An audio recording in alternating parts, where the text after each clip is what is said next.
Right.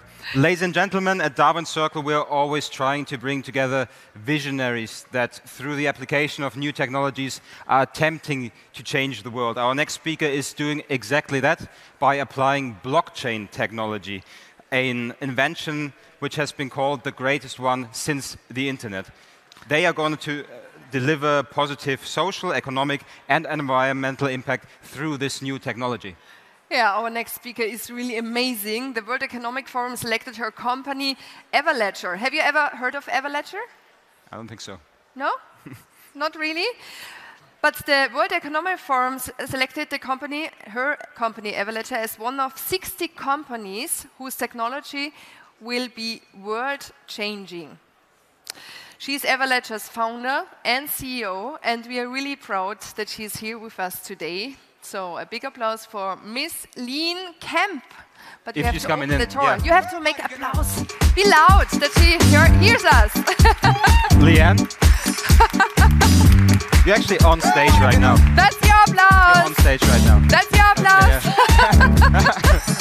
Oh my God! Woo! That was quick. Well, that took me a little bit by surprise. I was out there having a nice old chat. 1989. Do you remember that year? It was an incredibly important year for the world. HTTP was created, the Hypertext Protocol, Tim Berners-Lee. It was a protocol that enabled the sharing of information and the talking of two computers. And of course, what was created was the World Wide Web. The internet. It's the fundamental economic instrument of our time. But the design of the internet was not designed for trust. 2007, the global financial crisis. Another important year for the world, where there wasn't a person on the planet, a company, a country, and a government that wasn't affected by trust.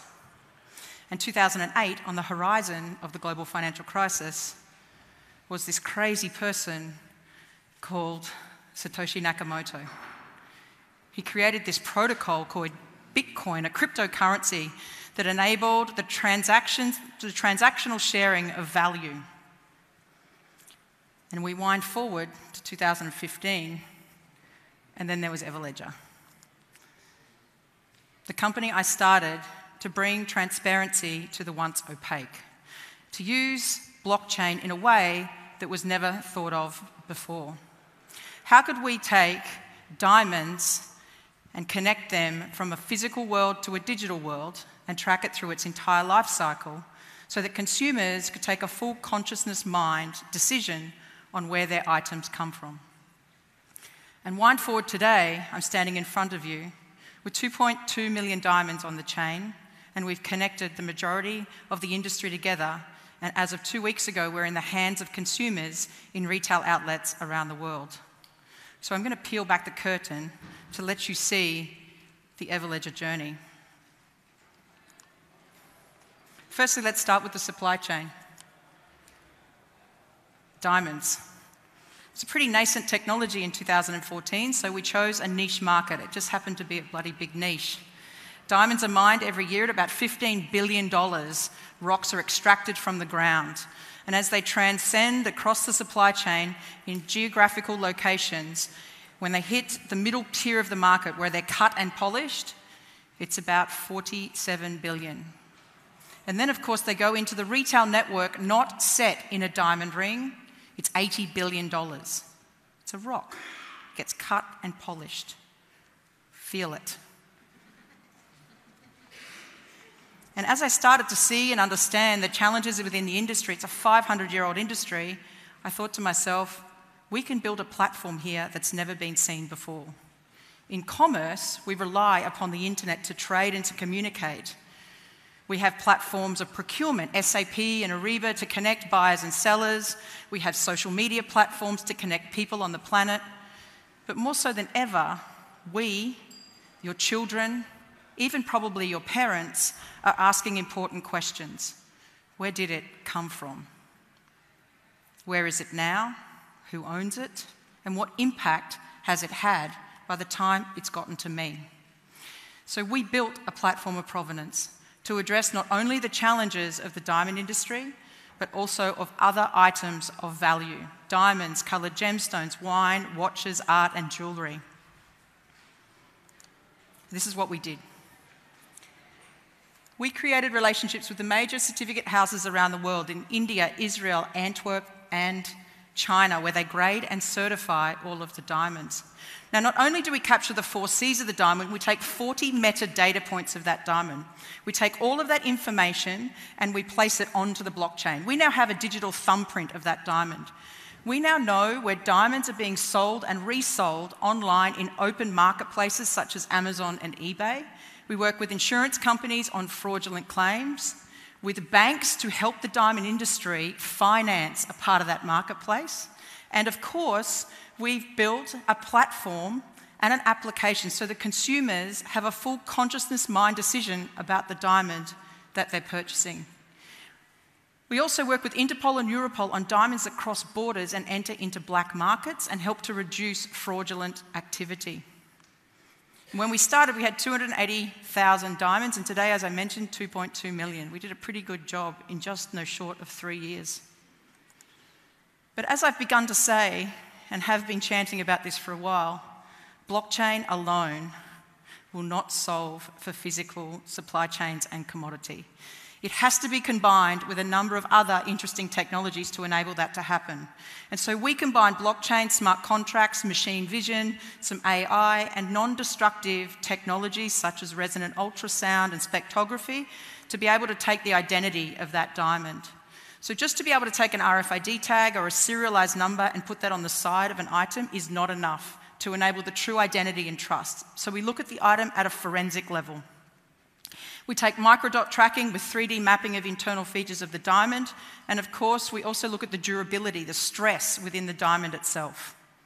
And once we were able to create that digital thumbprint, the forensic level identity, then we were able to move across the supply chain. We were able to then, of course, take the grading reports in the industry. The GIA is the Gemological Institute of America. They grade and certify 80% of the world's stones. They're the finest institution within our industry. We've taken all of their forensic information and the identity information and coupled it with Everledger so that we can now provide that identity into the hands of consumers, but also across industry where risk is profound, banks and insurance companies. And as I mentioned before, we also worked at a forensic level within the diamond. Think of like a baby that was born and there's a congenital heart scar inside of that child. That scar will remain with the child for the life.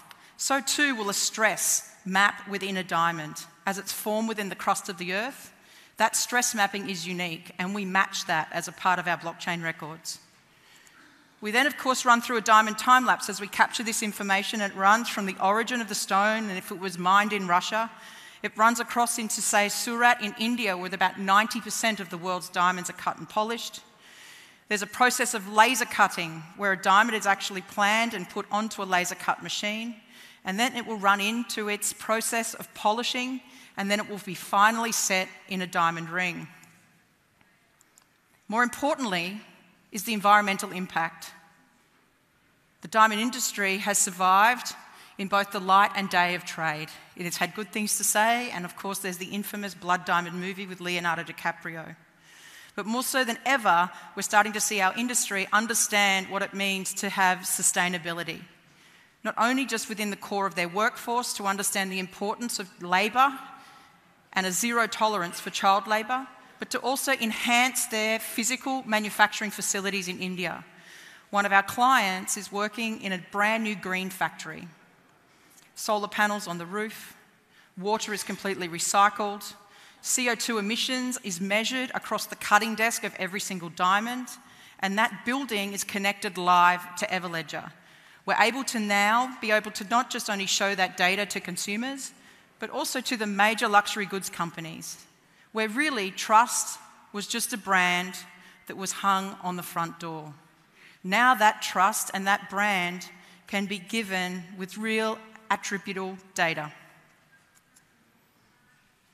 So blockchain's a complicated technology, but what we did well is to distill it back to its purest essence, to understand that it is the next generation of the internet. We are moving from what we once knew was the World Wide Web to the World Wide Ledger. The ability to be able to transact trust across business networks is increasingly important for every one of us, whether we are here as people or here as a part of your own corporate community. And blockchain as a technology is a technology that is able to be controlled by everyone, but not one person is in control. Part of the other work that we did was to enable the real complexity of our industry in terms of governance. We have the Dodd-Frank Act, we have the Kimberley process, best practice requirements, all of these documents, hundreds and 200 and 300 pages deep, where only a lawyer would be excited about reading every word on the page. We connected natural language processing engines, ingested those documents into the blockchain, and then through a series of mapping and blockchain permissions, we enabled smart contracts to be able to tie in the legislation and the obligation to blockchain rules. So live, real time, we are now able to see not only where the diamonds moved, but have they moved legitimately across the right borders with the correct government and taxes and duties paid. Now, this innovation was released as a part of an IBM Watson engine about 2 years ago. So for us, it's old technology, but to the blockchain world, it's probably pretty new. We were able to take this in place, and we were also able to map over the top of that a volume ranking, social impact score, risk profiling aggregation, and compliance history. But more important, as we move towards the SDGs, the Sustainable Development Goals, we can bring attribution to those 17 keystone corner trade requirements. And in the hands of consumers. We were able to etch a data matrix code subsurface under the girdle of the diamond.